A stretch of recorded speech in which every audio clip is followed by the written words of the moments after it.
This is where you stop. She learned the deadline in a glass-walled conference room overlooking the Han River, the city humming beneath her, like nothing in the world had just tilted off its axis. 72 hours. That was all Freja Elowen Nyström had left before her younger sister stopped breathing. Freja sat perfectly still in the leather chair, spine straight, hands folded in her lap with the discipline bred into her since childhood. She did not gasp. She did not cry. She did not ask them to repeat themselves. The men across from her mistook her silence for shock. In truth, it was restraint, something she had mastered long before she learned desire. The envoy from the Scandinavian Council cleared his throat, eyes flicking nervously to the sealed documents on the table. His suit was expensive, tailored to perfection, but the sweat forming at his temples betrayed the discomfort he felt delivering this particular message. He was a messenger, nothing more. A well-dressed errand boy tasked with destroying a woman's life in the politest way possible. "If you refuse," he said carefully, choosing each word as if it might detonate, "the sanctions will remain in place. Your family's accounts will stay frozen. The medical transfer will be delayed." Delayed meant denied. Denied meant burial. Freya's pale lashes lowered once, a slow blink that was the only visible reaction she allowed herself. Her skin, luminous, glass smooth, the kind that caught light like silk and made photographers weep, did not betray a single tremor. Only her breath changed, slower now, deeper, controlled. She had been raised to negotiate treaties in silence rooms without raising her voice. She had also been raised to understand cruelty when it wore a polite smile and came bearing legal documents. "You want me married?" she said. Her voice was soft, low, almost quiet enough to miss. When she spoke, people leaned in without knowing why. It was a voice that had been trained not to dominate, but to command attention through its very quietness. Every word was measured, deliberate, weighted with the kind of authority that didn't need volume to make itself heard. The envoy nodded, relief flooding his features at her apparent compliance. "To a man of influence, immediate, binding, irreversible, you understand the condition." She did understand. As the heiress of a Scandinavian lineage, one that still existed in the modern world as power, wealth, and leverage rather than fairy tale, Freja Elowen Nyström was forbidden to marry outside approved bloodlines. The rule was archaic, obscene, and enforced with ruthless efficiency. It was a relic from another era, dressed up in modern legal language, and enforced through financial instruments rather than royal decrees. But the effect was the same: control, containment, the preservation of bloodlines that no longer sat on thrones, but still pulled strings in boardrooms and government offices across Northern Europe. Any violation meant abdication, total erasure. No appeals. Marriage to a foreigner would end her claim forever. She would lose access to the family fortune, the protection that came with her lineage, the power her name carried in certain circles. She would become, in the eyes of the council, a non-entity, erased from succession documents, her name struck from official records as if she had never existed at all, and save her sister's life, Astrid, 18 years old, pale, smiling, alive only because Freya was about to sign away everything she had been groomed for since birth. She stood. Freya was tall, long-limbed, with a body that contradicted every expectation of her composure. Conservative silk blouse tucked into a high-waisted skirt, sleeves buttoned to the wrist, yet the fabric clung in ways that made men forget their words mid-sentence. Her hips were generous, lush, unmistakably feminine, curving beneath discipline like a secret no clothing could quite contain. The silk strained subtly at her chest, the soft outline beneath impossible to ignore no matter how modest the cut. She wore clothes like armor and temptation like a loaded weapon she never fired. Until now, the men in the room shifted uncomfortably as she rose to her full height. She moved with the kind of grace that suggested discipline, control, years of training in how to occupy space without apology. Her thick, dark hair was pulled back in a low, neat bun, not a strand out of place. Her posture was perfect. Everything about her suggested restraint, composure, the kind of woman who had been taught to suppress her own desires in service of something larger than herself. But her eyes, large, calm, dark, held something dangerous, something the council had never bothered to look for because they had assumed her silence meant compliance. "I'll do it," she said. The envoy exhaled in relief, his shoulders sagging as if a great weight had been lifted. "Excellent. The groom has already been selected." That was when the door opened. No announcement, no flourish, no assistant stepping in to introduce the arrival. The temperature in the room shifted. It was subtle at first, a change in air pressure, the way sound seemed to dampen slightly, the way the envoy's smile faltered and then froze on his face. Even the lawyers seated at the far end of the table looked up, their casual postures stiffening into something more alert, more cautious. He entered with measured steps, black coat draped perfectly over broad shoulders, presence filling the space before his body fully crossed the threshold. He was Korean, tall, built with the restrained strength of a man who never wasted movement. Every step was deliberate, economical. The gait of someone who understood that power was often most effective when it didn't announce itself. His face was sharp, composed, unreadable. The kind of handsome that didn't invite admiration, only attention. Not the softness of a model or the practiced charm of a politician, but something harder, more dangerous. Everyone stood except Freya. She remained seated, her gaze lifting slowly, cat-like, assessing. Not impressed, not afraid, curious. She studied him the way one might study an opponent across a chessboard, looking for weaknesses, strengths, patterns of thought. She did not smile. She did not soften her expression into something more palatable. She simply looked at him, and in that look was a question. "Who are you really?" "This is Seo Jin-ho," the envoy said, a voice suddenly deferential in a way it hadn't been when speaking to Freya. The shift was immediate and telling. This was not a man the council controlled. This was a man they needed. He has agreed to the arrangement. Seo Jin-ho. The name carried weight in Seoul, not in headlines, not in the glossy pages of business magazines or the society sections of newspapers. In silence, in the kinds of conversations that happened behind closed doors, in private clubs, in the back rooms of government buildings where deals were made that would never see the light of day. He was known as a warlord, not because he led armies, but because wars ended when he chose sides. Corporations bent, governments negotiated quietly, enemies disappeared without spectacle, without fanfare, simply ceasing to be obstacles. He stopped 3 feet from her, too close. He did not touch her, he did not bow. He simply looked at her the way men rarely did, without hunger, without fear, as if measuring something internal, not her body, though she knew he saw it, not her beauty, though she knew he registered it. Something else, something deeper. "She understands the cost?" he asked. His voice was low, even, not unkind, not gentle. Somewhere in between. The voice of a man who said what he meant and meant what he said, with no decoration, no performance. "Yes," Freya answered before anyone else could speak. Her accent was refined, Scandinavian vowels softened by years abroad. When she spoke, something in his gaze shifted, attention sharpening, like a blade finding its balance. He had expected her to be many things, perhaps.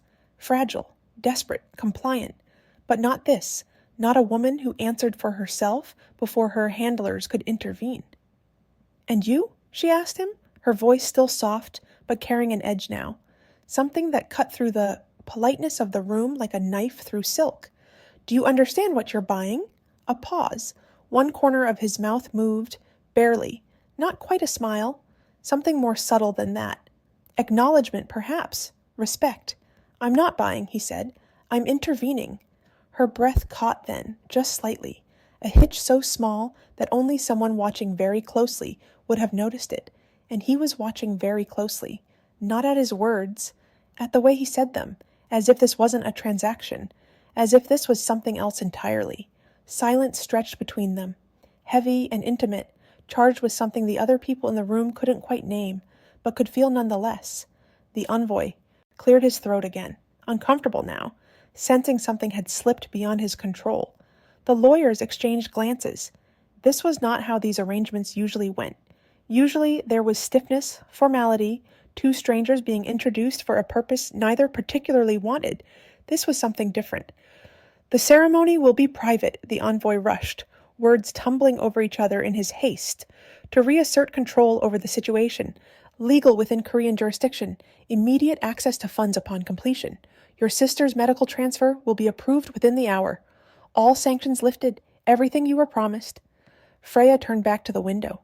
Seoul spread out beneath her, neon veins and concrete pulse. A city that never truly slept, that thrummed with life and ambition, and the kind of energy that made anything feel possible. She had come here for school, to study international relations, to disappear briefly into anonymity, to be something other than a title and a bloodline.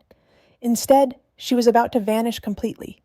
Her sister's face flashed in her mind, pale, smiling, alive. That was all that mattered. That was the only thing that had ever mattered. She faced Seo Jin-ho again. 72 hours, she said. After that, I lose everything. He held her gaze, steady, unwavering. After that, he replied, you stop losing. Something moved in her then. Not relief, not gratitude, not even hope. Anticipation. Because beneath the discipline, beneath the silk and silence and duty, Freja Elowen Nyström had always known one truth about herself. If she ever fell, she would fall completely, and the man standing in front of her looked like gravity. The marriage license was signed less than 12 hours later. No ceremony, no witnesses beyond 2 lawyers who avoided eye contact, and a government clerk whose hands shook as she stamped the documents. The room was sterile, bureaucratic, stripped of any romance or ritual. Just 4 walls, fluorescent lighting that made everyone look vaguely ill, and a metal desk scarred with years of use. This was where lives changed on paper, where futures were decided with ink and official seals. Freya watched the ink dry with the same calm she used when signing international accords. Her signature was elegant, restrained, deceptively gentle, curves and pressure betraying nothing of the war unfolding inside her. Each loop of the letters felt like a small betrayal of her family, of her title, of the girl she had been 12 hours ago who still believed she had choices. With that stroke of the pen, she abdicated a throne she had been groomed for since infancy. With that same stroke, her sister's transfer request was approved. The clerk stamped the final document with a heavy thud that echoed in the small room. Official, binding, irreversible. She was married now, to a stranger, to a man whose motivation she didn't understand, whose past was a mystery, whose future was now inextricably linked to hers. Seo Jin-ho stood beside her throughout, silent, immovable, his presence a constant pressure at her side. He did not rush her. He did not guide her hand or offer reassuring words or perform any of the small gestures one might expect from a groom on his wedding day. He simply existed, and somehow that was worse, because Freya felt him without being touched, felt the weight of him, the gravity of his attention, the way he seemed to occupy more space than his physical body required. When it was done, the clerk fled the room like prey released from a trap. The lawyers exchanged hurried bows and followed, clutching their briefcases as if afraid something might pull them back. They wanted no part of whatever this was, whatever strange arrangement had brought these 2 people together. The door closed with a soft click. For the first time since the ultimatum, Freya was alone with her husband. The word felt unreal. Husband, stranger, savior, threat. All of these things and none of them. A man she had known for less than a day who now had legal claim to her in ways that made her skin prickle with something she couldn't quite name. She turned slowly, deliberately, giving herself time to compose her thoughts, to rebuild the walls that had started to crack during the signing. Control was everything. It always had been. Lose control, and she would lose herself. Up close, he was more imposing than she'd expected. Taller than her by nearly a head, despite her own height. Broad shoulders tapering into a lean, controlled frame. His face was composed, dark eyes steady, lashes casting faint shadows she noticed against her will. He smelled faintly of clean spice and something darker beneath it. Wood, smoke, restraint. Expensive cologne applied sparingly. The scent of a man who understood that less was often more. You don't have to stay, she said. Her voice was calm, but something in it had shifted. The soft restraint now carried an edge, like silk drawn tight over steel. She was offering him an exit, a chance to fulfill his obligation and disappear back into whatever world he had come from. She expected him to take it. Men like him didn't linger. They made deals and moved on. He studied her for a long moment, his gaze moving across her face, as if reading something written there in a language only he understood.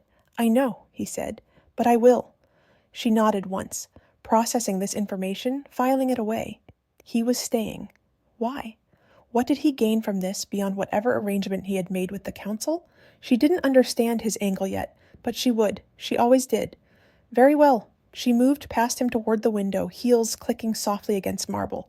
The building they were in was modern, all glass and steel and clean lines. Seoul sprawled beneath them, endless and electric. The silk of her blouse caught the light, pale and smooth, clinging in ways that made his gaze follow despite himself. She felt it, the weight of his attention before he made any sound. It was a tangible thing, that attention, heavy, focused, not leering, not hungry in any crude way, but aware, very aware. "I assume," she continued, still facing the city, "there are rules." Yes. She waited, watching his reflection in the glass. He hadn't moved, hadn't stepped closer, was giving her space even as she felt the pull of him behind her. "You will live where you choose," he said, his voice carrying easily across the small distance between them. "You will continue your studies. No public appearances unless you consent. No obligations beyond what you decide." Her brow furrowed faintly. This was not what she had expected. She had prepared herself for ownership, for the kind of arrangements wealthy men made with women they acquired. Separate residences, perhaps, but ultimate control residing with him. Instead, he was offering her freedom within captivity. The cage was unlocked, but the bars remained. "And you?" she asked. A pause, longer this time, as if he was choosing his words carefully, understanding that what he said next would set the tone for everything that followed. "I will not touch you unless you ask." That made her turn, slowly, deliberately, her body moving with the kind of grace that came from years of training, of learning how to navigate rooms full of powerful men without ever appearing threatened or threatening. Her cat-shaped eyes lifted to him, dark and unreadable. For the first time, something like surprise flickered across her composed features. She had expected many things from this arrangement: control, possession, perhaps even cruelty dressed up as propriety. But not this, not consent given before it was even requested. "You married me," she said, her voice carrying a note of challenge now. "Not a hostage. I don't keep what doesn't stay willingly." The word settled between them, heavy with implication. They were a philosophy, a way of operating in the world. He was a man who understood that true power wasn't taken. It was given, and anything taken by force was never truly possessed. Freya studied him now with new interest, her analytical mind working through the puzzle he presented. Most men tried to dominate her with words, with displays of wealth or power or intellectual superiority. Others tried to worship her, to put her on pedestals that were really just another form of cage. Seo Jin-ho did neither. He held himself like a man who knew desire was more dangerous when restrained, who understood that the most powerful seduction was patience. "Then we understand each other," she said. She walked past him again, closer this time. Close enough that the warmth of her body brushed the air near his chest. Close enough that the silk of her blouse shifted, catching light at her curves. The fabric stretched just enough across her chest to make his jaw tighten once. A small tell, brief. But she caught it. She noticed. Of course she did. Freja Elowen Nyström noticed everything. It was how she had survived this long in a world that wanted to use her, control her, shape her into something that served everyone's interests but her own. She stopped near the door, her hand resting lightly on the frame. "My sister will live," she said, softly. Not a question, but a statement that demanded confirmation. "That is not negotiable." "She will," he replied without hesitation. "Already en route. Medical team is standing by. No expense spared." A breath she hadn't realized she'd been holding finally left her lungs. Only then did emotion surface, just a crack in the perfect composure, relief sharp enough to sting. Her sister would live. Whatever else happened, whatever price Freya had to pay for this arrangement, Astrid would survive. That was all that mattered. That was the only thing that had ever mattered. She inclined her head, a gesture of acknowledgement that was almost regal despite her current circumstances. Then I am satisfied. Satisfied. The word was deliberate, chosen, dangerous. It hung in the air between them, carrying meanings neither of them addressed directly. She was satisfied with the arrangement, satisfied with his answers. But the word also suggested other things, future things, possibilities that neither of them had voiced but both of them felt. Seo Jin-ho's eyes darkened slightly, but he said nothing. He was very good at silence, she realized, at letting moments breathe, at not filling space with unnecessary words. It was a rare quality. Most people were uncomfortable with silence, felt compelled to break it, to explain themselves, to perform. He simply existed within it. Freya left the room. Her footsteps echoed down the hallway, growing fainter, until they disappeared entirely. Behind her, standing alone in the fading soul light that streamed through the windows, Seo Jin-ho remained perfectly still for a long moment. His expression, so carefully controlled in her presence, shifted subtly, something that might have been concern, or anticipation, or perhaps recognition of the fact that he had just signed a contract he didn't fully understand, but one he intended to honor. He had made a deal, and Seo Jin-ho always kept his deals, even when they cost him more than he had anticipated. He pulled out his phone, dialing a number from memory. It rang twice before a voice answered. "It's done," he said quietly, his eyes still on the door where she had disappeared. "The marriage is legal. Transfer the funds, and make sure the girl receives the best care available, no complications." A pause as he listened to the voice on the other end. "No," he said, his voice harder now. "No one touches her. Anyone who tries answers to me directly." He ended the call and slipped the phone back into his pocket. Outside, the sun was setting over Seoul, painting the sky in shades of amber and gold. It should have been beautiful. It probably was beautiful, but Seo Jin-ho barely noticed. He was thinking about silk and restraint and the way her voice had sounded when she said his name. He was thinking about the woman who had just become his wife, and he was wondering what the hell he had just gotten himself into.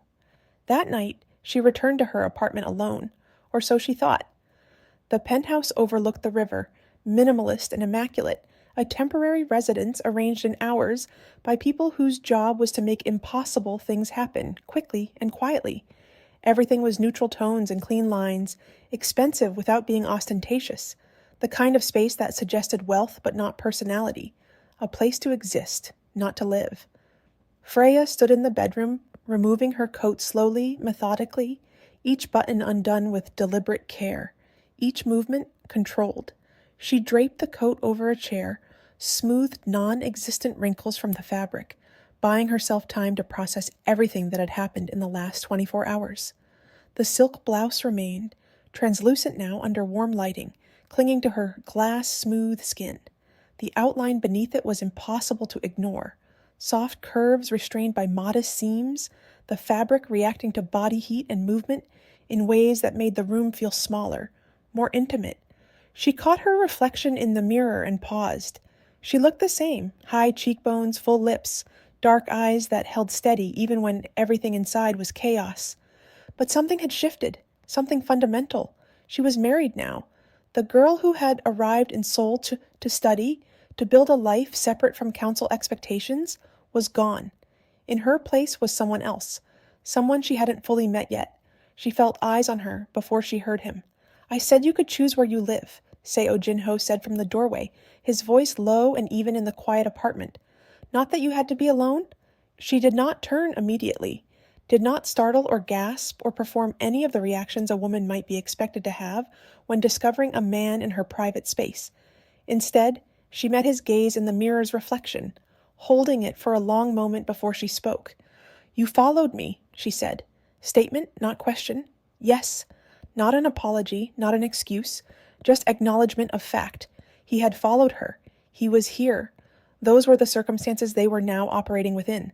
She faced him then, turning slowly, taking her time, meeting his gaze directly now, not through glass and reflection.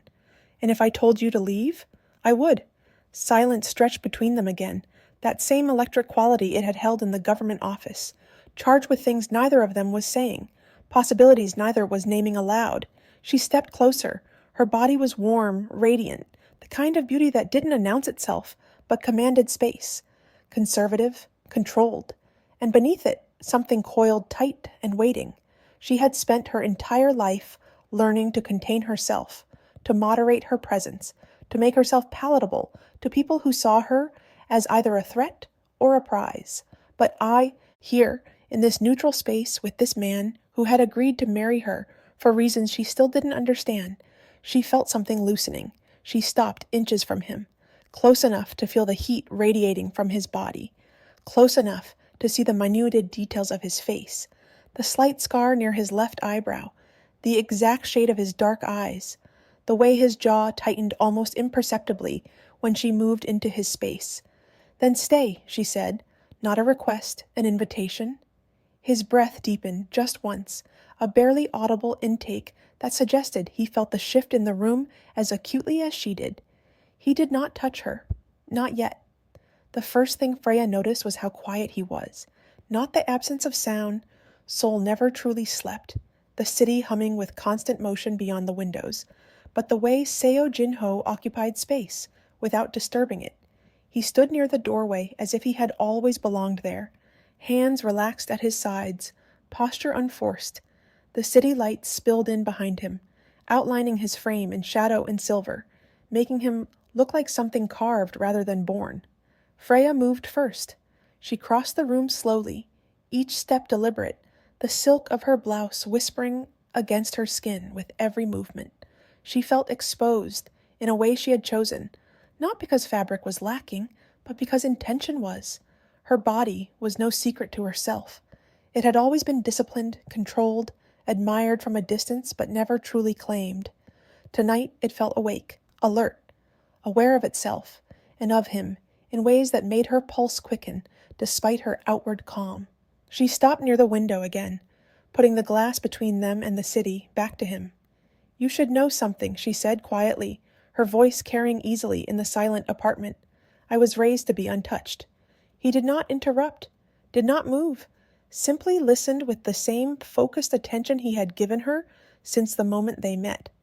To be observed, protected, displayed. A pause while she gathered her thoughts, organized them into something she could articulate, never claimed.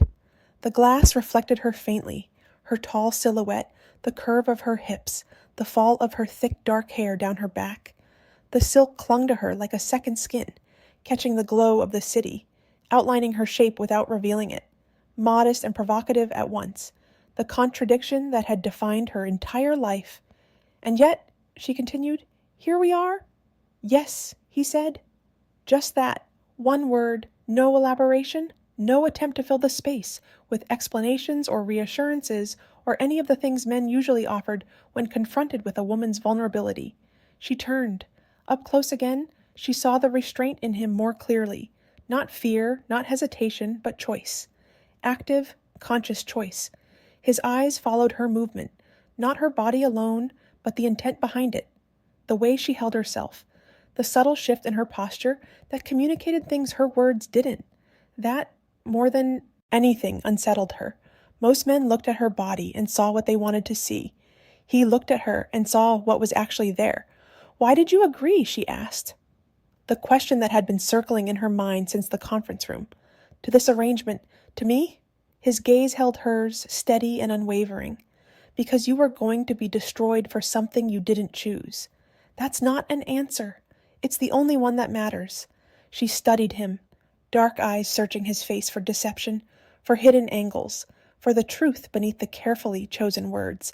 She found nothing but that same steady calm, that same sense of a man who said what he meant and meant what he said. She nodded once, as if filing the information away for later analysis. Freya reached up, fingers moving to the top button of her blouse. She unfastened it slowly, then the second, each movement deliberate, unhurried, not seductive in the way men expected, no performance, no invitation for approval, simply a woman making space for herself, creating room to breathe in a life that had suddenly become very small. The fabric loosened, shifting softly against her chest. The silk responded to warmth and movement, tracing the shape beneath, making the effect impossible to ignore. She felt the air change between them, felt his attention sharpen despite his stillness. He didn't move. Good, she thought. He understands. This wasn't about sex. Not yet. Maybe not ever. This was about power, about who held it, and how it was wielded, and what it meant to choose, rather than be chosen for. "Come closer," she said. He did.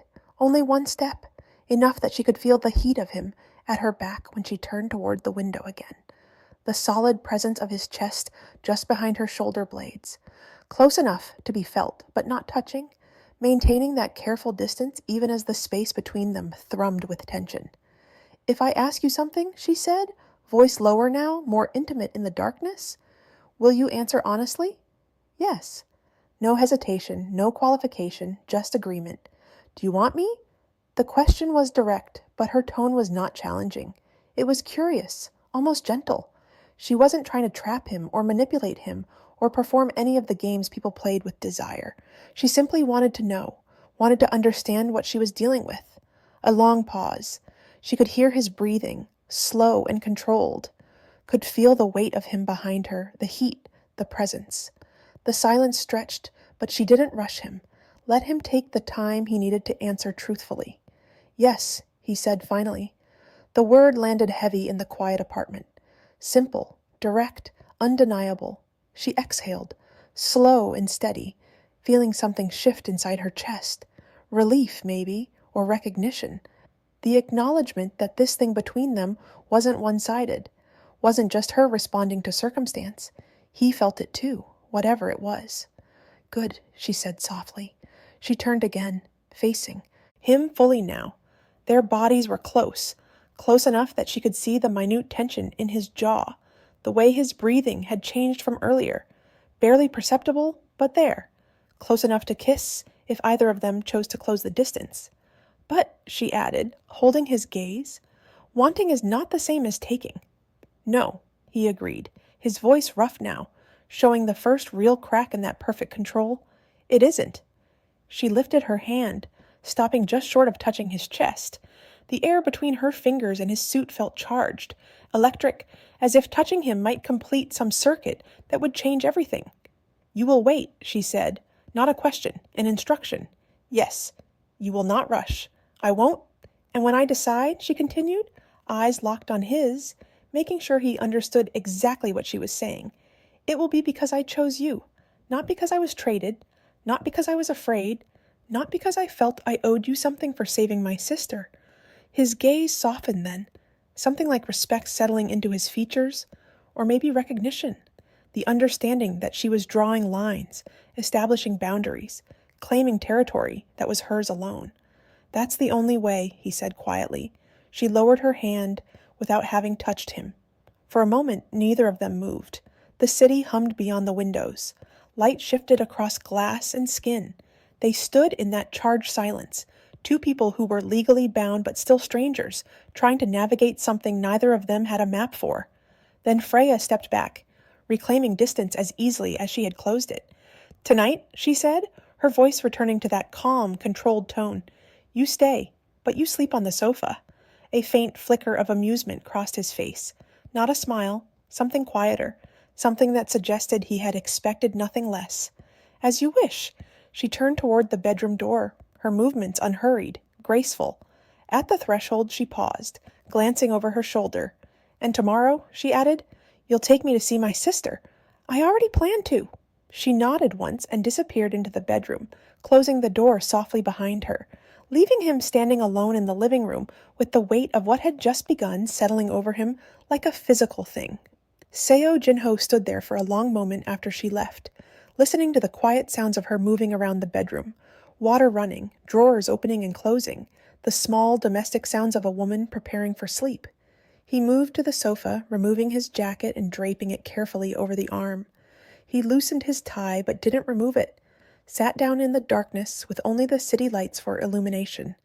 This was not what he had expected when he agreed to the arrangement. He had expected compliance, perhaps fear, maybe even gratitude. What he had not expected was this woman who negotiated the terms of her own surrender, who drew lines in the sand and dared him to respect them, who looked at him with those dark, assessing eyes and saw past the reputation, past the power, to something else. He had underestimated her, It was a mistake he would not make again. Morning came without ceremony.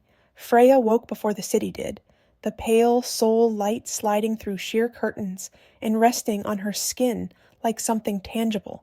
She lay still for a moment, listening. The apartment was quiet in the particular way it became when another presence existed within it. Controlled, deliberate, aware. She could sense him out there beyond the bedroom door. Awake or asleep, she couldn't tell. But there. A constant she was still adjusting to. She rose slowly, her body protesting the tension of the previous day in small ways. Her shoulders were tight. Her jaw ached from being clenched. She had slept poorly, dreams fragmenting into images she couldn't quite hold on to when consciousness returned. Her sister's face, the conference room, Seo Jin-ho's dark eyes watching her with that unreadable expression. The silk top she had slept in clung to her as if it had been poured onto her body, smooth against her glass-bright skin. It gathered lightly at her waist, skimmed her hips, and pulled just enough across her chest to remind her of herself. She stood before the mirror, studying her reflection with the same analytical gaze she turned on everything else. She looked tired, not exhausted, but worn in a way that went deeper than physical fatigue, the kind of tired that came from making impossible choices and living with their consequences. She did not cover up when she left the bedroom. Part of her wanted to know if he would look, wanted to test the boundaries of the promise he had made, wanted to understand what kind of man kept his word when confronted with temptation. She had known too many men who spoke nobility and practiced entitlement. She needed to know which category Seo Jin-ho fell into.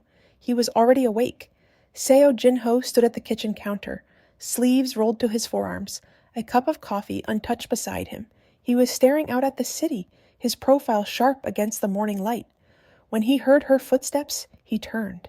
His eyes met hers once, direct, acknowledging her presence, then, deliberately, moved away, not down, not to her body, just away, giving her space, giving her privacy, even in proximity. She felt something tighten low in her body. Control, she realized. Not avoidance, not disinterest. Control. Active, conscious choice to honor the boundaries she had set. It was rare, precious even. In her world, boundaries were things to be negotiated around, loopholes to be found. He was treating them as absolutes. "Good morning," she said. Her voice carried its usual calm, but there was warmth beneath it now, a low velvet edge that did things to the air. She was aware of it, had always been aware of it. The way her voice affected people, made them lean closer, made them want to hear more. It was a weapon she had never quite learned to wield with intention, but she felt it now, sharp and ready. "Good morning," he replied. His voice was rough with sleep, lower than it had been the night before. The sound of it did something to her she wasn't prepared for, made her aware of her body in new ways, of the silk against her skin, of the space between them, and how easily it could be crossed. He gestured toward the coffee. "I didn't know how you'd take it." She approached, hips swaying with unintentional precision, the natural movement of a woman who had been trained in deportment from childhood. Every step was balanced, every movement economical. She picked up the cup, and their fingers did not touch, but she felt the heat he left behind on the ceramic. "Black," she said. "Strong," he nodded. Of course. He filed the information away. She could see it happening behind his eyes, learning her, studying her the way she studied everything. The realization that he was paying attention, that he cared about the details, made something warm unfurl in her chest. She took a sip, watching him over the rim. The way he stood, still balanced, present, made her feel seen without being consumed. It was unsettling, addictive. Most men either devoured her with their eyes or treated her like glass. He did neither. He simply observed, noted, respected. "My sister," she said, lowering the cup. "She's safe," he answered immediately, as if he had been waiting for this question, as if he knew it would be the first thing on her mind. "Transferred overnight, no questions asked. The medical team reported that she's stabilized. Color returning, vitals strong." A pause. "She asked about you." Freya's eyes lifted sharply. "What did you tell her?"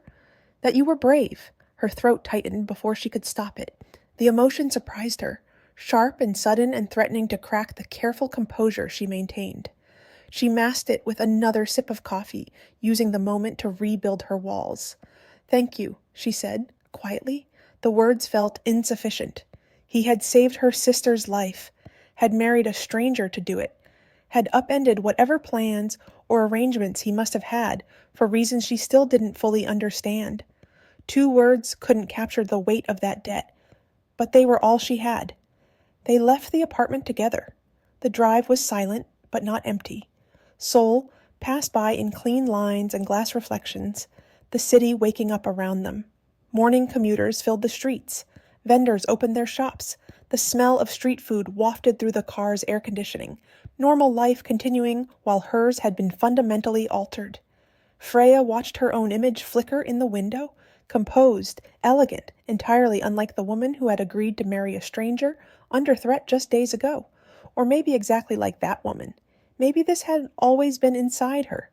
This capacity for calculated risk, for sacrificing everything on a single choice. Maybe the council had seen it in her, and that's why they had been so determined to control her. At the private facility, everything was efficient, discreet. No questions asked, no forms to fill out. Seo Jin-ho's name opened doors that would have remained closed to her. Money and power working in concert to make impossible things simple. Her sister lay asleep when Freya entered the room, and the sight of her stopped Freya in her tracks.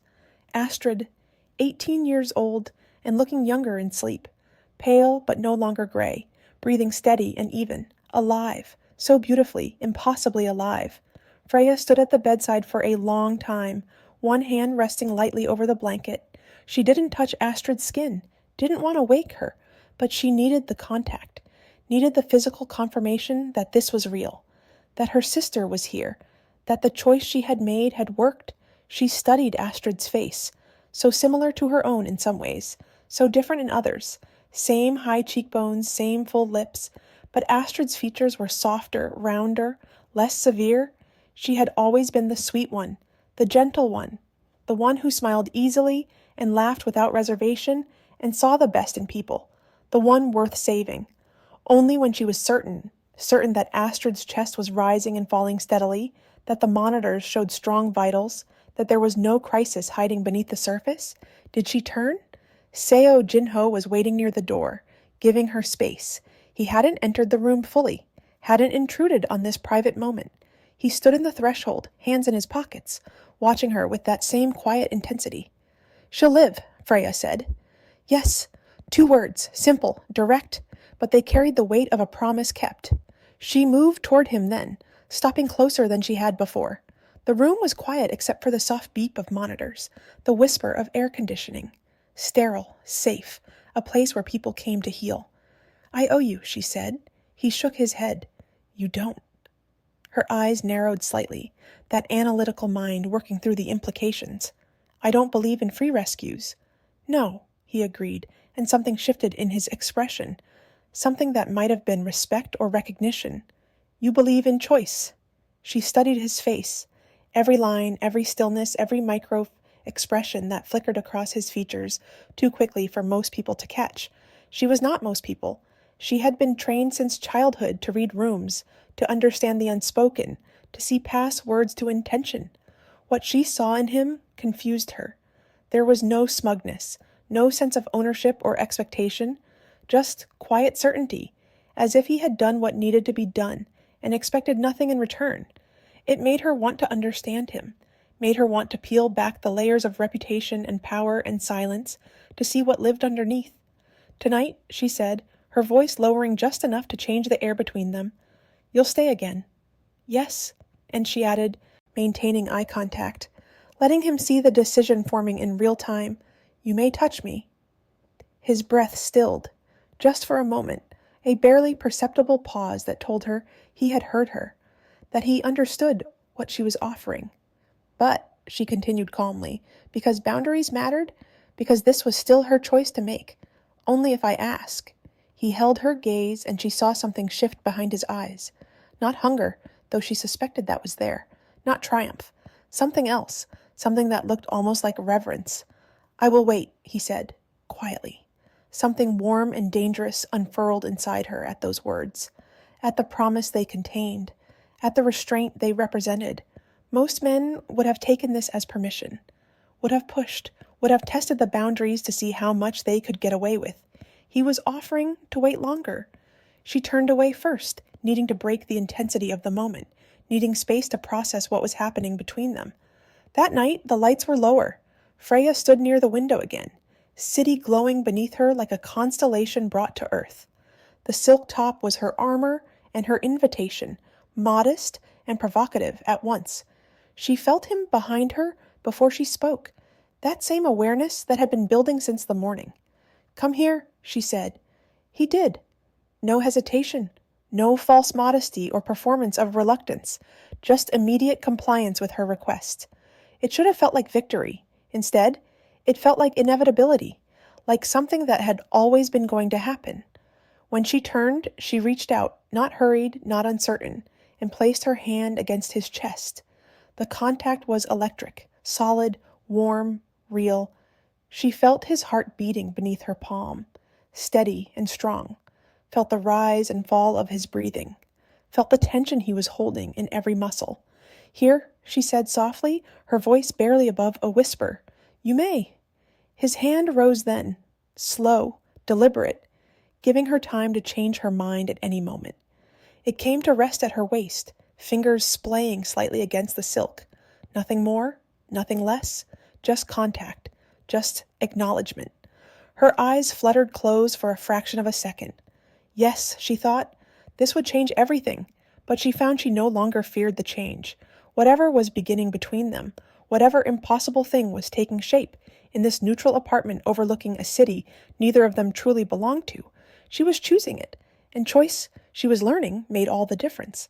His hand at her waist was steady, not possessive, not tentative, simply there, anchoring her without claiming her. The weight of it was substantial, real, a point of contact that seemed to radiate heat through the thin silk that separated skin from skin.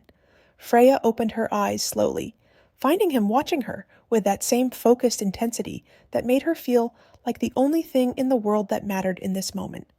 Up close, Seo Jin-ho's restraint was almost more intoxicating than hunger would have been.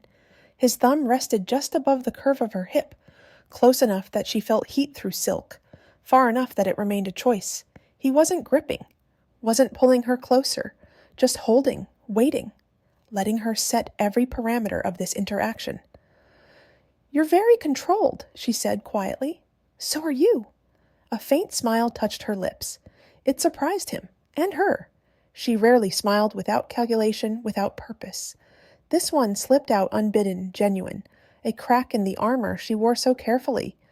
"Most people mistake silence for obedience," she said, her voice taking on that low velvet quality that seemed to change the air itself. "They think, because I don't speak much, I don't want much." His gaze darkened, pupils expanding slightly in the low light. Attentive rather than consuming. Interested rather than entitled. And they're wrong. Yes, she stepped closer, their bodies aligned now, not pressed together but aware of each other from shoulder to thigh.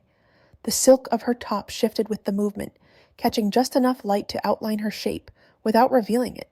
She felt the air change again, felt his breathing alter subtly, felt the tension in his hand at her waist, increase by degrees so small most people wouldn't notice. She noticed everything. "I was raised," she continued, her voice dropping lower, more intimate in the darkness of the apartment, "to be modest, to be pure, to be watched." Her hand rose, resting lightly against his forearm. The contact was gentle but deliberate. She felt the muscle beneath his sleeve, the coiled strength he kept so carefully restrained, felt the slight tremor that ran through him at her touch. "No one ever asked what I wanted." His voice was low when he spoke, rough around the edges in a way that suggested his control was not as absolute as it appeared. "What do you want?" The question landed deep, settling into her chest like something heavy and precious. It was such a simple question, such an obvious one, and yet no one had ever asked her before. Not really, not like this, not while giving her the space to answer honestly without fear of judgment or consequence. She didn't answer immediately. Instead, she lifted his hand from her waist and guided it, slowly, giving him every opportunity to resist or redirect. Up her side. The silk whispered beneath his palm. She stopped just below her ribs, not higher, not yet. She was teaching him her pace, showing him that this progression would be measured, that every step forward would be her decision. I want to choose, she said, her dark eyes locked on his. Every step. He nodded once, slowly, understanding passing between them without need for further explanation. Then lead. That did something to her. Those 2 words, that simple surrender of control from a man who commanded so much power in every other aspect of his life. It wasn't weakness. It was strength. The confidence to let her take what she needed without feeling diminished by it. She turned slightly, angling her body so his hand rested more fully at her side. Her skin was warm beneath the silk, luminous in the low light streaming through the windows. She felt the subtle shift in his breathing and smiled again, softer this time, more knowing. Sit, she said. He did. No argument, no negotiation, just immediate compliance with her instruction. He settled onto the sofa, and she remained standing, close enough that he had to tilt his head to look up at her. Power, she realized, could be rearranged, could shift and flow depending on position and choice and who held what cards. Right now, she held them all. She reached up and slowly loosened the collar at her neck, not removing it, not unbuttoning further than she already had, just enough to change the line of her blouse. The fabric settled differently, emphasizing the curve of her throat, the hollow at the base of her neck. She saw his eyes track the movement, saw his jaw tighten, saw the careful control it took for him to remain still, to keep his hands at his sides, to not reach for her. You're very patient, she said. Yes. Good. She stepped back then, just out of reach, not teasing, not playing games, simply maintaining control of the pace and distance, reminding both of them that this was her decision, her timeline, her terms. Tonight, she continued, her voice carrying that same calm authority it had held in conference rooms and negotiating sessions. We stop here. His brow lifted slightly, the first real crack in his composure. Not protest, but surprise. Perhaps disappointment, though he masked it quickly. As you wish.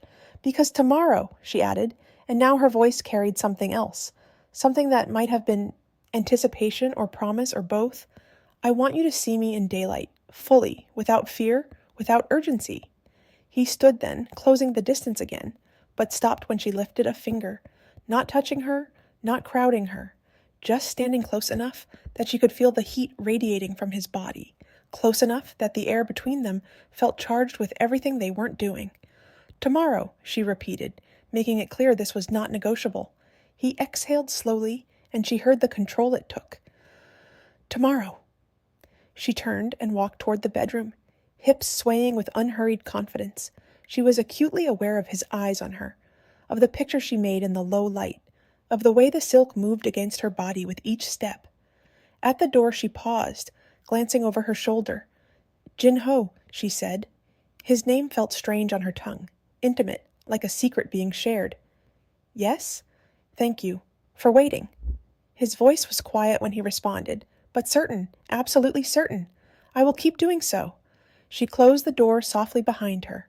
Alone into the dim living room, Seo Jin-ho stood still for a long moment, feeling the weight of a woman who had chosen him not out of desperation, but desire carefully contained. He moved to the window, looking out at Seoul, sprawled beneath him, neon and concrete and millions of lives intersecting in ways both random and orchestrated. He thought about the arrangement that had brought them together, the calculations he had made, the moves he had planned, the outcomes he had anticipated, none of which included this, none of which included her. Freja Elowen Nyström was supposed to be a means to an end, a chess piece, a strategic asset. She was supposed to be grateful, compliant, manageable. She was supposed to understand the bargain and accept her role in it. She was none of those things. She was fire wrapped in silk, intelligence wrapped in gentleness, power that didn't need to announce itself because it simply was. She negotiated the terms of her own captivity. She drew lines and expected them to be respected. She looked at him with those dark, assessing eyes and saw past the reputation, past the carefully constructed image, to something he wasn't entirely sure he wanted anyone to see. She terrified him, and that, he was beginning to understand, was exactly why he couldn't look away. He pulled out his phone, checking messages he had been ignoring since the marriage was signed. Business continued regardless of personal complications. Deals needed closing. Competitors needed managing. The empire he had built required constant attention, but for the first time in his adult life, Seo Jin-ho found himself resenting the intrusion. He wanted to stay in this moment, in this apartment, in this strange liminal space where he and Freya were learning each other, testing boundaries, building something he didn't have words for yet. He answered the urgent messages with terse efficiency and ignored everything else. Tomorrow would come soon enough with all its demands and complications. Tonight he would honor the promise he had made. He would wait. In the bedroom, Freya lay awake in the darkness, her mind racing despite her body's exhaustion. She stared at the ceiling, tracing patterns in the shadows, cast by the city lights filtering through the curtains. She thought about her sister, sleeping peacefully in a facility that would spare no expense for her care. Thought about the council, probably already planning their next move, trying to figure out how to minimize the damage she had caused to their carefully orchestrated plans. Thought about her future, which had seemed so clear just days ago and was now completely uncertain. And she thought about the man sleeping on her sofa, Seo Jin-ho, her husband-in-law, but a stranger in every way that mattered. Except he wasn't really a stranger anymore, was he? She had seen things in him over the past day. Patience, restraint, the capacity to keep promises even when keeping them clearly cost him something.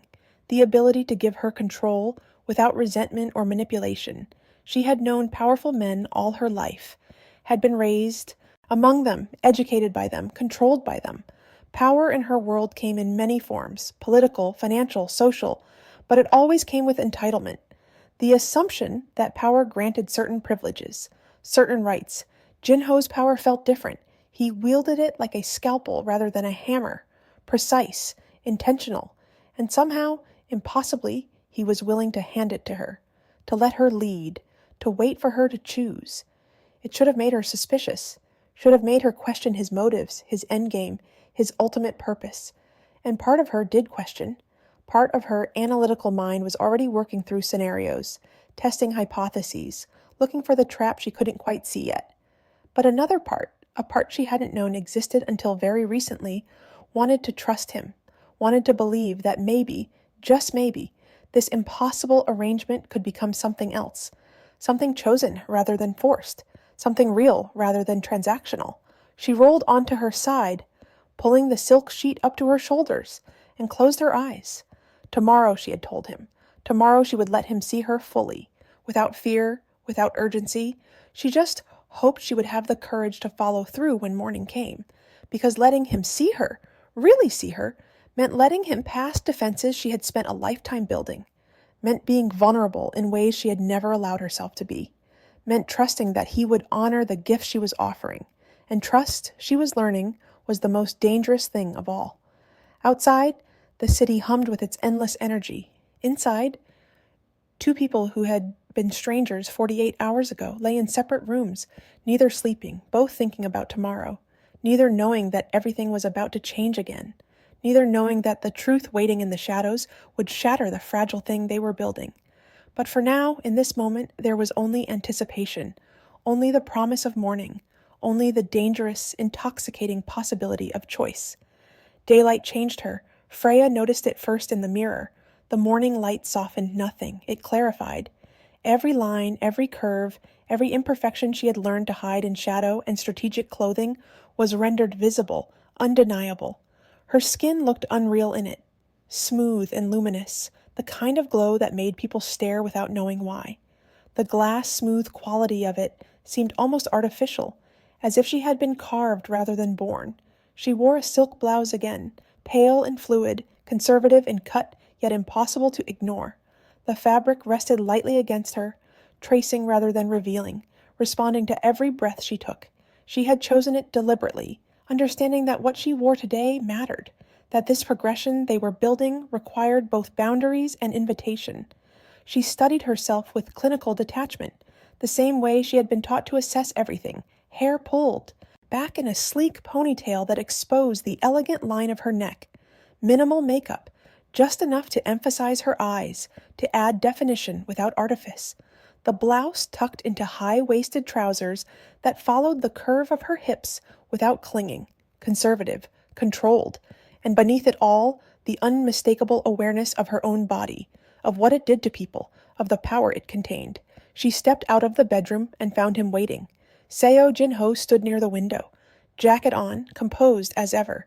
But when he turned, his gaze paused, just long enough to register the difference daylight made. Not hunger, though she suspected that lived somewhere beneath the surface. Recognition, acknowledgement of what she was offering by standing before him like this, stripped of shadows and pretense. "You're different in the morning," he said. His voice was carefully neutral, but she caught the undercurrent. The slight roughness that suggested he had not slept as well as he might have wanted anyone to believe. "So are you," she replied. And he was.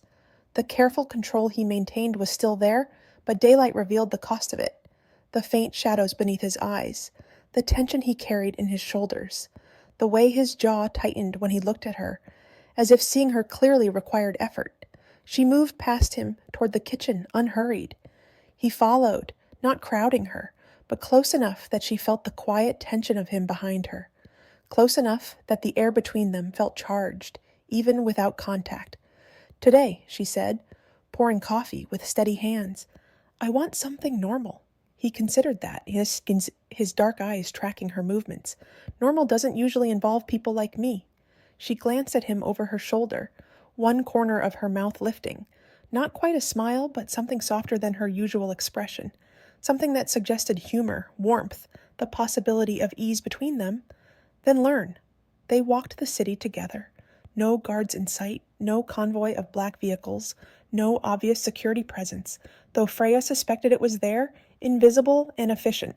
Just two people moving through cafes and side streets, her arm occasionally brushing his, her voice low when she spoke.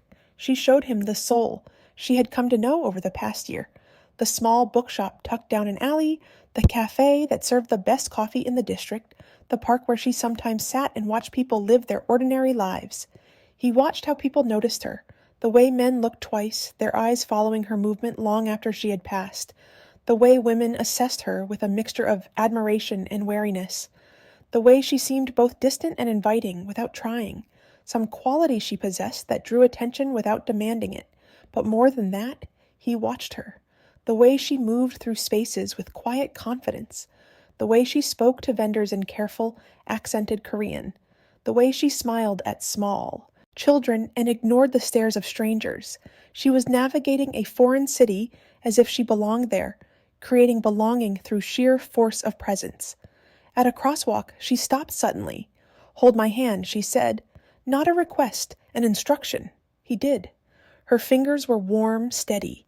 She didn't lace them through his, didn't perform intimacy for the benefit of anyone watching. Just held on, just made contact. The simple act felt monumental after days of careful distance. His hand was larger than hers, rough with calluses she hadn't expected, warm enough that she felt the heat of him spreading up her arm. For a moment, she leaned closer, her shoulder brushing his arm. The contact was innocent to anyone watching. It was not innocent to either of them. It was deliberate, chosen. A statement about boundaries blurring, about progression continuing, about the thing building between them, whether they wanted it to or not. "You see," she said softly, her voice barely audible over the street noise. "Choice." "Yes," he replied. They walked like that for several blocks, hands linked, moving through the city as if they belonged to each other, as if the marriage license signed in a sterile government office had transformed into something real through the simple act of choosing connection over isolation. Freya felt something shift inside her as they walked. Some resistance she had been maintaining began to crumble. He had kept every promise, had honored every boundary, had given her control even when it clearly cost him something. And now, walking beside him in daylight, she found herself wanting to give something back, wanting to meet him halfway in whatever this was becoming. When they returned to the apartment, the afternoon sun was streaming through the windows, turning everything golden and warm. Freya stood in the living room, suddenly uncertain in a way she rarely allowed herself to be.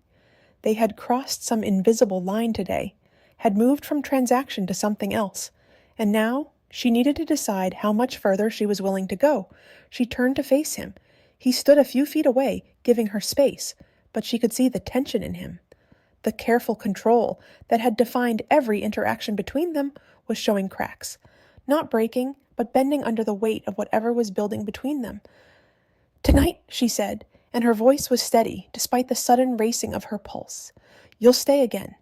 "Yes, and you may touch me?" His breath stilled. She saw it happen, the slight expansion of his chest as he inhaled, the pause, the careful release. "But not like before," she continued, stepping closer, "not at arm's length, not with so much distance between us." She closed the space between them until they were standing close enough that she had to tilt her head back to maintain eye contact, close enough that she could see the flecks of lighter brown in his dark eyes, close enough that she could smell the faint spice of his. Cologne mixed with something uniquely him. "Tonight," she said, quietly, "I want you closer." She didn't wait for his response. Instead, she reached up and placed both hands on his chest, feeling the solid warmth of him beneath her palms, feeling his heart beating, faster than she would have expected from someone who seemed so controlled, feeling the slight tremor that ran through him at her touch. "Here," she said, her voice dropping to barely above a whisper. "Like this." His hands rose then, slow and deliberate, coming to rest at her waist. Both of them, this time. The contact was electric, sending a shock through her system that she felt all the way to her fingertips. He was warm, solid, real in a way that made everything that had happened over the past few days suddenly concrete. "You've been very patient," she said, her thumbs tracing small circles against his chest through the fabric of his shirt. "I still am." She smiled then, slow, certain, something that transformed her face from beautiful to breathtaking. "Good." She rose onto her toes, leaning her weight into his hands at her waist, and pressed her forehead lightly against his. Not a kiss, not yet, but close enough to feel his breath, to feel the promise of what waited without taking it yet. Close enough that she could see the slight dilation of his pupils, the way his lips parted fractionally, the pulse beating at his throat. "Tonight," she whispered, her voice so low he had to strain to hear it. "You don't touch me." His brow creased slightly, confusion flickering across his features. "I touch you." Understanding dawned in his eyes. Understanding and something else, something that looked almost like relief, as if her maintaining control meant he didn't have to navigate the impossible space between desire and respect, as if her taking charge freed him from the burden of decision. His stillness deepened. "As you wish." She stepped back, just far enough to look at him fully, to see the effect she was having, to catalog the changes in his expression, his posture, his breathing. She was learning him, studying him the way she studied everything, looking for patterns and tells, and the truth beneath the carefully maintained surface. "Stand," she instructed, her voice taking on that quality of command she had been trained to use. "And feel?" She guided his hands from her waist to his sides. He let them fall without resistance, without argument, just immediate compliance that spoke of trust she hadn't earned yet, but was being offered anyway. She stepped back further, letting the space between them expand, letting him see her without being able to act. The silk of her blouse caught the afternoon light, shifting with her breathing, outlining her shape in ways that modest clothing shouldn't be able to, but somehow did. "This," she said quietly, holding his gaze, "is how I learned to want without fear." She watched him process that, watched understanding settle into his features. This wasn't about teasing or manipulation or any of the games people played with desire. This was about her learning to want something without the weight of obligation or transaction attached to it. Learning that desire could exist separate from duty, that choosing connection didn't mean surrendering control. He watched her with something close to reverence.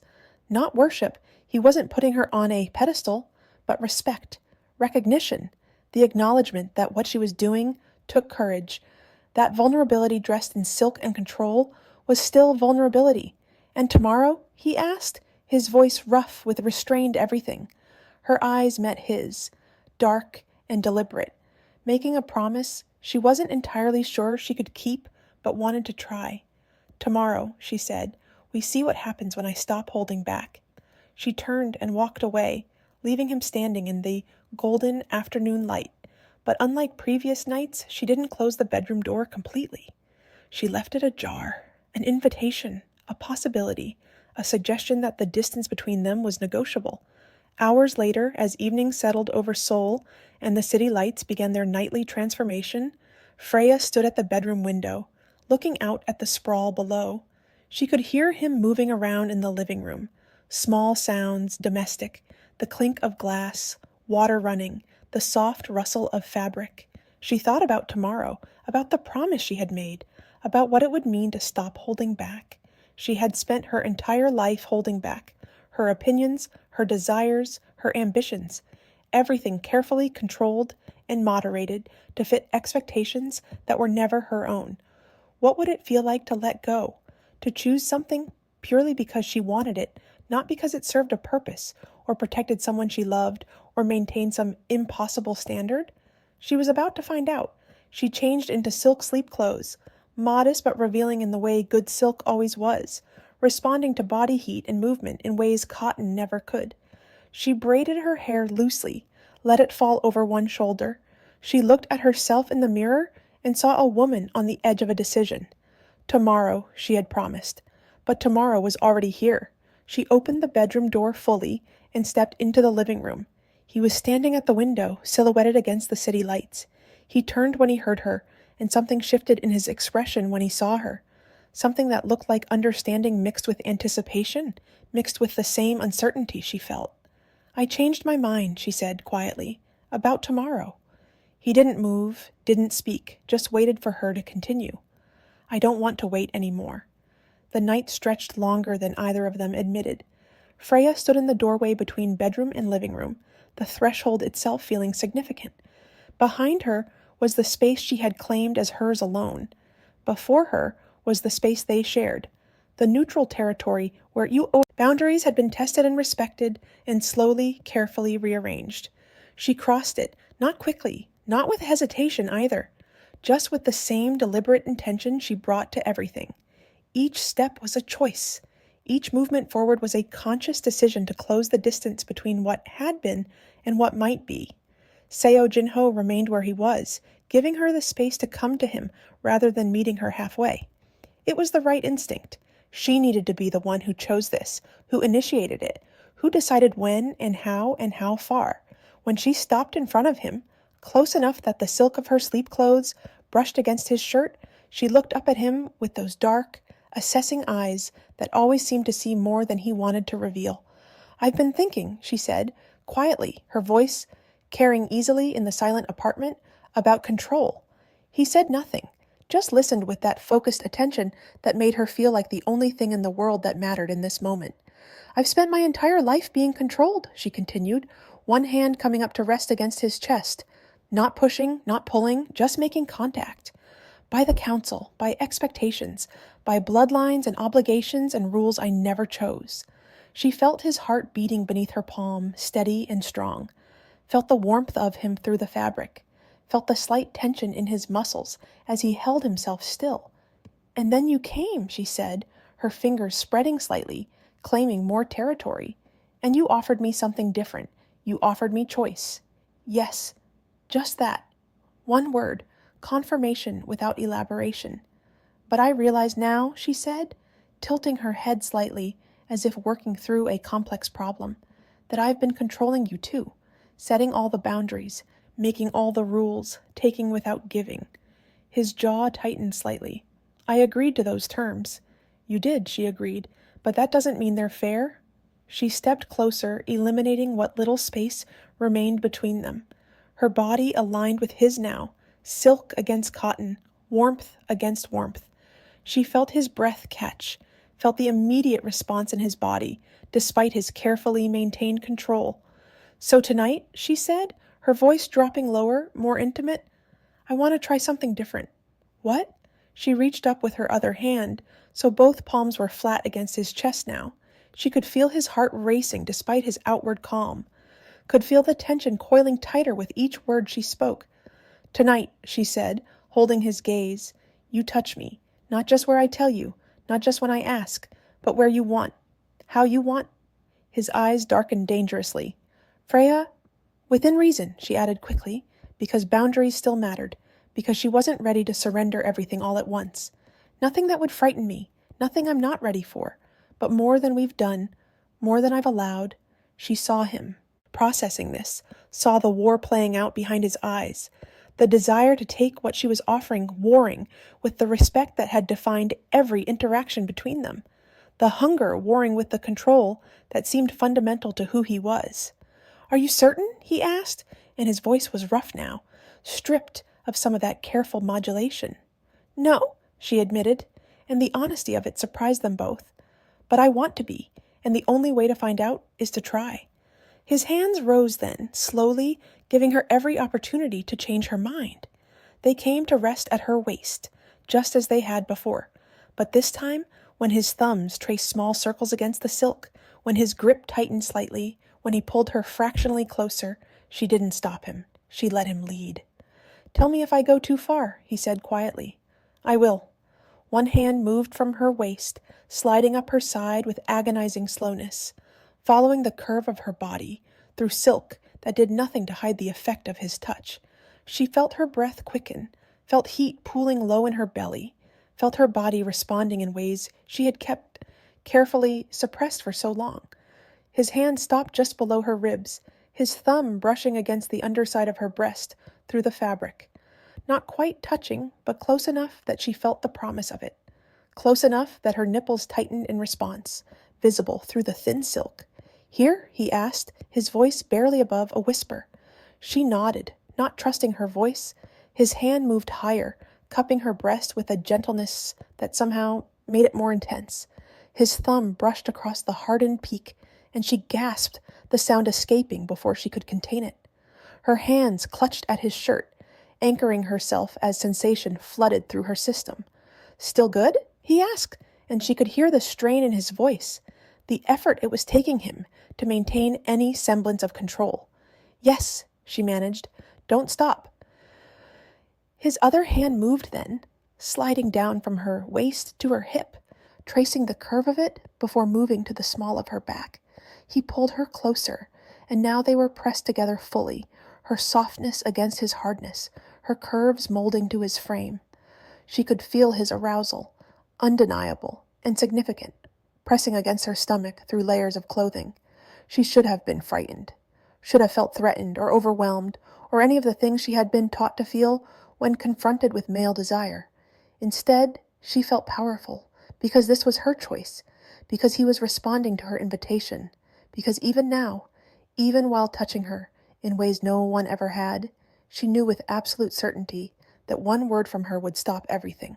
That knowledge made all the difference. She tilted her head back, exposing the long line of her throat. An offering, an invitation. He took it, his lips finding the pulse point below her jaw, trailing soft kisses down to her collarbone. His hand continued its exploration of her breast, alternating between gentle caresses and firmer touches that made her gasp and arch into him. Jin-ho, she breathed, his name a prayer and a plea. Yes, take me to the bedroom. He stilled for a moment, pulling back just enough to look at her face, searching for doubt or fear or second thoughts, finding none of those things, finding only desire and trust in the same anticipation that was coursing through his own system. You're certain? I'm certain. He swept her up then, one arm behind her back and one beneath her knees, lifting her as if she weighed nothing. She looped her arms around his neck, burying her face against his throat, breathing in the scent of him. He carried her through the apartment with purposeful strides, pushing the bedroom door open with his shoulder, crossing to the bed in darkness, lit only by city lights, filtering through sheer curtains. He laid her down gently, following her onto the mattress, but not covering her, not taking, still waiting, still giving her space to change her mind, to set new boundaries, to reclaim control if she needed it. She didn't need it. What she needed was this, was him, was the feeling of being chosen and choosing in return, of desire that was mutual and acknowledged and acted upon, of connection that was more than transaction or obligation or duty. She reached up and pulled him down to her, claiming his mouth with hers in a kiss that communicated everything words couldn't. It started gentle, exploratory, two people learning the shape and taste of each other. But it deepened quickly, hunger rising between them, like something that had been suppressed too long, desperation mixing with relief, mixing with the simple joy of finally touching without restraint. His hands were everywhere, in her hair, along her sides, tracing the curve of her hips.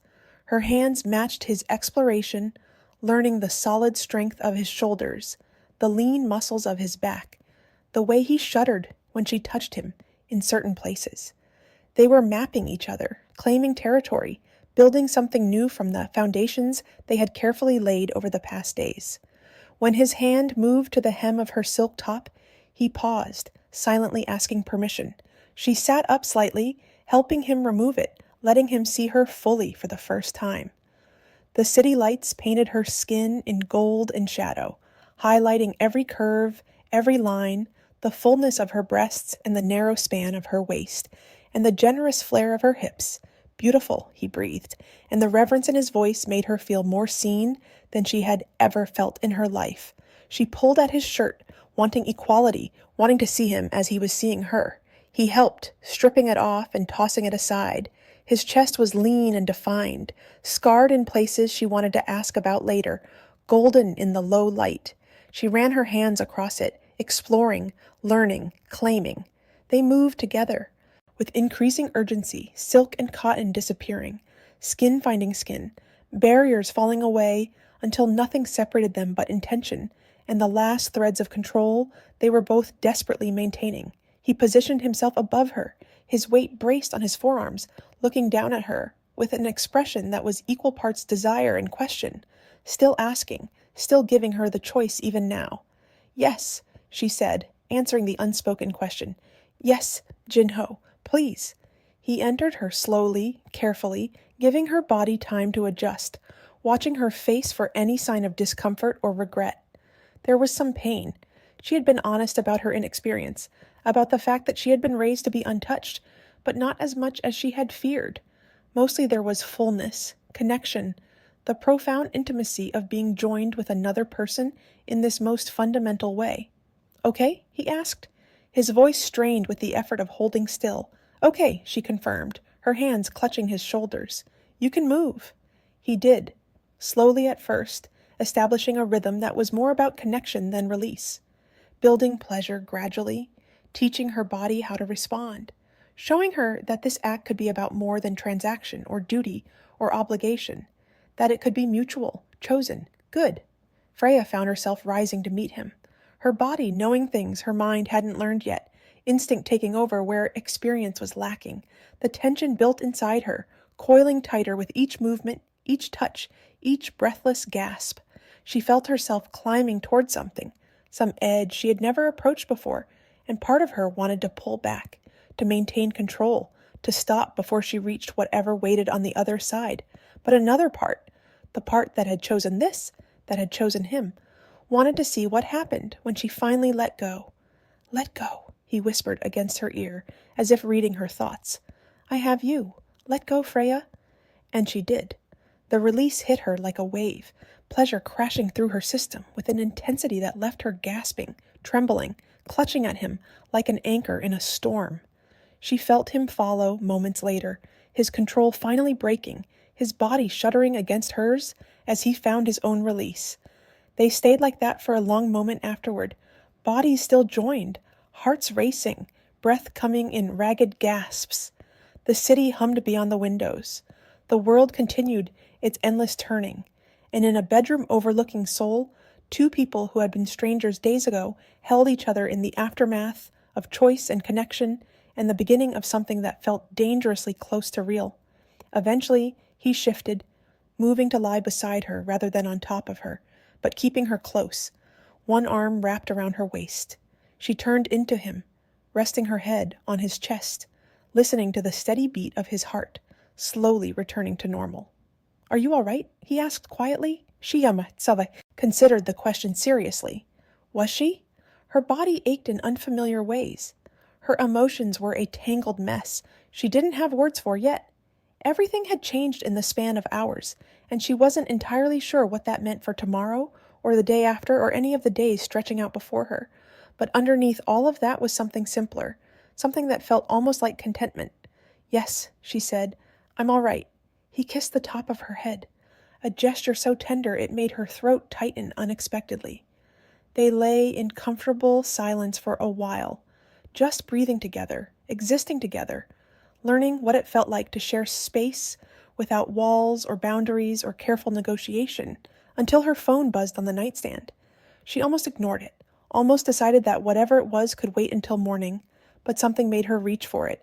Habit, perhaps, or instinct, or the knowledge that in her world, late-night calls were rarely good news. She picked it up, squinting at the screen in the darkness. Unknown number. She almost set it down, almost decided it was spam or a wrong number or something that didn't require her immediate attention, but she answered. "Hello?" There was a pause on the other end, long enough that she thought perhaps no one was there, long enough that she started to lower the phone. Then a woman's voice, Scandinavian accent unmistakable, familiar in a way that made Freya's blood run cold. "Hello, sister?" Freya's entire body went rigid. Beside her, Jin-ho felt the change immediately, sitting up, alert, his hand moving to her shoulder in silent question. "Astrid?" Freya breathed, her voice barely above a whisper. "I'm coming home," her sister said, and there was something in her voice that Freya had never heard before, something cold, something calculating, something that made every instinct in Freya's body scream danger. The line went dead. Freya sat frozen, staring at the phone in her hand as if it had transformed into something venomous. Her mind was racing, trying to process what she had just heard, trying to reconcile the sweet, gentle sister she had sacrificed everything to save with the cold voice that had just spoken to her. "What is it?" Jin-ho asked, his voice sharp with concern. "What's wrong?" She turned to look at him, her face pale in the darkness, her eyes wide with something that looked almost like fear. "My sister," she said quietly. "What about her?" Freya's grip tightened on the phone, her knuckles going white with the pressure. "She's coming for me." The world tilted. Not literally, the bedroom remained solid beneath her. Seoul continued its endless hum beyond the windows. The sheets were still warm from their bodies. But something fundamental had shifted, and Freya felt it in her bones. The safety she had begun to feel, the tentative trust she had been building, the possibility of something real between her and the man beside her. All of it felt suddenly fragile, threatened by a voice on the phone that should have brought relief but instead brought dread. "Talk to me," Jin-ho said quietly, his hand still on her shoulder, grounding her. "What did she say?" Freya set the phone down carefully on the nightstand, as if it might explode if handled roughly. She pulled the sheet up to cover herself, suddenly feeling exposed in ways that had nothing to do with physical nakedness. Her mind was racing, trying to process, trying to understand what had just happened and what it meant. "She said she's coming home," Freya repeated, her voice flat. "But it wasn't—" She stopped, struggling to articulate what she had heard in those few words. "It wasn't relief. It wasn't gratitude. It was—" "Threat," Jin-ho finished quietly. "Yes." The word came out as barely more than a whisper. He was silent for a moment, and she could feel him thinking, processing, calculating in the way she was learning meant he was taking something seriously. When he spoke again, his voice carried a weight it hadn't before. "There's something you need to know," he said. "Something I should have told you before, but I needed to be certain first." She turned to look at him fully, her dark eyes searching his face in the low light. "Certain of what?" He exhaled slowly, and she saw something in his expression she hadn't seen before. Not quite guilt, but something close to it. Regret, perhaps, or the recognition that he had been keeping secrets that were about to come to light whether he was ready or not. "Your sister's medical crisis," he said carefully, each word measured. The timing of it, the severity, the way the council used it as leverage. Freya felt her chest tighten. "What about it?" "I had my people look into it, quietly, after we were married, because something about the whole situation felt orchestrated." "Orchestrated," she repeated, the word tasting bitter in her mouth. "What are you saying?" He met her gaze directly, and she saw the truth in his eyes before he spoke it aloud. "I'm saying your sister wasn't just sick by chance. Someone made sure she got sick. Someone who needed leverage over you. Someone who knew exactly which pressure point to apply to make you do what they wanted." The room was spinning now. Actually spinning. Freya pressed her hands flat against the mattress, anchoring herself, fighting the nausea rising in her throat. "The council," she said. "You're saying the council deliberately—" "No." He cut her off, and there was something in his voice that made her blood run cold. "Not just the council, your sister." Silence. Heavy, suffocating, impossible. "What?" The word came out strangled. Jin-ho reached for his phone on the other nightstand, pulling up files and documents she couldn't quite see in the darkness. "My people found communications, financial transfers, medical records that don't match the official timeline. Astrid's condition was induced, yes, but she knew about it. She agreed to it." "No." Freya shook her head, violently. "No, that's not possible. She's 18. She's my baby sister. She would never—" "She was promised your inheritance," Jin-ho continued, his voice gentle but unyielding. "If you abdicated, if you married outside the approved bloodlines and lost your claim, the council offered her everything that would have been yours, and she took the deal." Freya felt something breaking inside her chest, something fundamental and irreparable. Her sister, the girl she had raised after their mother died, the girl she had protected and loved and sacrificed everything for. That girl had betrayed her, had volunteered to be leverage, had put herself in mortal danger as part of a calculated plan to steal Freya's birthright. "I don't understand," she whispered, and she hated how small her voice sounded, how broken. "Why would she— We were close. We were always close." "Were you?" Jin-ho asked quietly. "Or were you the older sister who inherited everything while she inherited nothing? The beautiful one, the important one, the one everyone paid attention to while she lived in your shadow?" Each word was a knife, precise and surgical, cutting away the illusions Freya had been living under. She wanted to argue, wanted to defend Astrid, defend their relationship, defend the reality she had believed in. But the evidence was staring her in the face, impossible to ignore. Her sister had betrayed her, had used her love as a weapon, had almost died as part of a plan to destroy her. "She called me," Freya said, her analytical mind starting to work again despite the emotional devastation. "Why would she call me? To gloat?" "To threaten," Jin-ho corrected. "Her plan didn't work. You found protection. You found me. And now she's coming to finish what she started." "Which is?" "Destroying you completely, publicly, making sure you can never reclaim what you gave up." Freya stood then, needing to move, needing to do something other than sit in this bed where minutes ago she had felt safe and chosen and almost happy. She wrapped the sheet around herself and walked to the window, staring out at Seoul with eyes that didn't really see anything. Behind her, she heard Jin-ho moving, getting dressed, giving her space, but remaining close, always close, the one constant in a world that was rapidly coming apart at the seams. "There's more," he said quietly. She almost laughed. Of course there was more. Why wouldn't there be more? "Tell me." "The arrangement, our marriage, it wasn't random." She turned slowly, something cold settling in her stomach. "What do you mean?" He stood across the room from her, fully dressed now, his expression carefully neutral. "I needed access to Scandinavian intelligence networks. Your bloodline was the entry point. When the council approached me about marrying you, I agreed. Not out of charity, out of strategic necessity." The words hit her like physical blows. "You—" She couldn't finish the sentence. "I knew about your sister's crisis before we met," he continued, and she heard the strain in his voice now, heard what this confession was costing him. "I knew it was manufactured. I knew you would have no choice but to accept." "You knew." She repeated the words slowly, testing them, trying to make them make sense. "You knew and you said nothing. You let me believe that I was helping you," he finished. "Yes." "You used me." "Yes." The honesty of it was somehow worse than if he had tried to lie. She felt the foundation of whatever had been building between them, cracking, splintering, threatening to collapse entirely. "But," he said, and his voice was rough now, stripped of its usual control, "I didn't expect you." She laughed then, a harsh, bitter sound. "What does that mean? It means I planned this, orchestrated it, made sure you would have no choice but to marry me. But I didn't plan on you being—" He stopped, searching for words. "You! I didn't plan on wanting this to be real." "Real," she repeated flatly. "Nothing about this is real. My sister betrayed me. You manipulated me. Everything I thought I knew is a lie." "Not everything," he said quietly. "What's real then?" she demanded, her voice rising. "Tell me, what part of this nightmare is actually real?" He crossed the room in 3 long strides, stopping directly in front of her.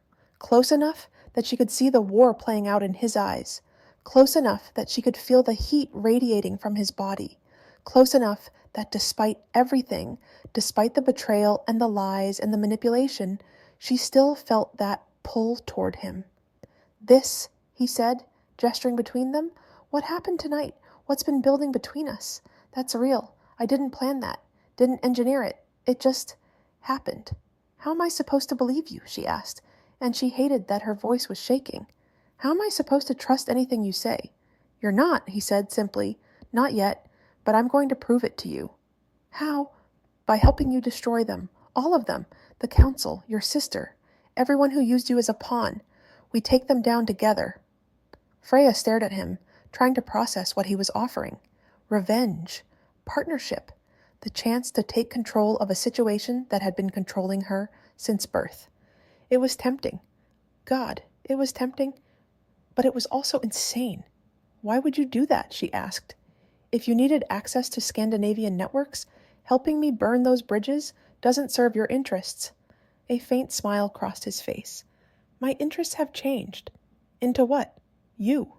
The word hung between them, simple and profound and utterly terrifying. He was offering her everything she should want. Revenge, power, partnership. But accepting it meant trusting him again, meant believing that his manipulation could transform into something genuine, meant taking another impossible leap into uncertain territory. Before she could respond, her phone buzzed again. She looked at it with dread, but Jin-ho was faster. He grabbed it, checked the screen, and his expression darkened immediately. "What?" she asked. He turned the phone to show her. A message from an unknown number. Just an image. No text.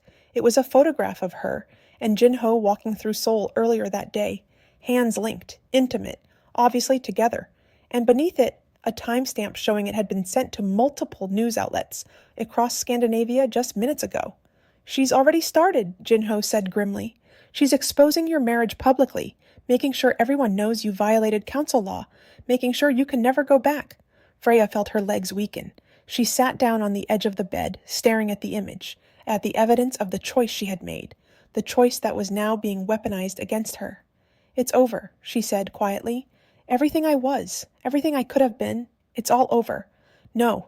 Jin-ho knelt in front of her, forcing her to look at him. "It's not over, it's just beginning.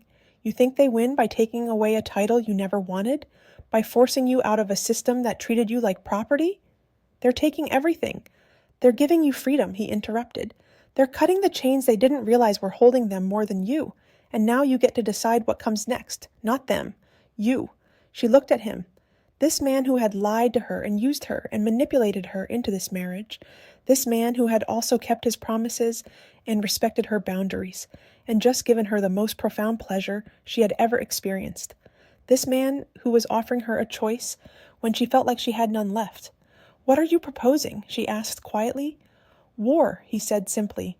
"But not their kind. Not politics and backroom deals and carefully managed appearances. Real war. We expose them. We take everything they used against you and turn it into a weapon. We show the world exactly what the council is, what your sister is. We burn it all down and build something new from the ashes." "And what do I get out of this war?" she asked. His eyes locked on hers, dark and certain and absolutely serious. "Everything they promised you and never delivered. Power, freedom, choice, and..." He paused. "Me. If you still want me after everything?" She should have said no. Should have walked away from this man who had orchestrated her downfall. Should have returned to whatever life she could salvage from the wreckage of her old one. But Freja Elowen Nyström had not survived this long by playing it safe.